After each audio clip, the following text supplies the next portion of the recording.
Welcome to the in front of me XIAOMI Poco F4 GT, and I'll show you how to mute ringtone on this device.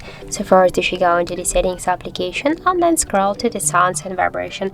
Here you will set the ringtone volume panel. Now just to mute your device ringtone, you should swipe this volume panel to the left side with your finger. Also, we can do it by the second way. So first, just here on the left side of your device, press up or down volume button, that doesn't matter, and after that click here on the three dots, and now just swipe with your finger to the down this volume panel, and by this way you can also mute your device ringtone. So that's it. Thank you for watching, and if you find this video helpful, don't forget to leave a like, comment and to subscribe our channel.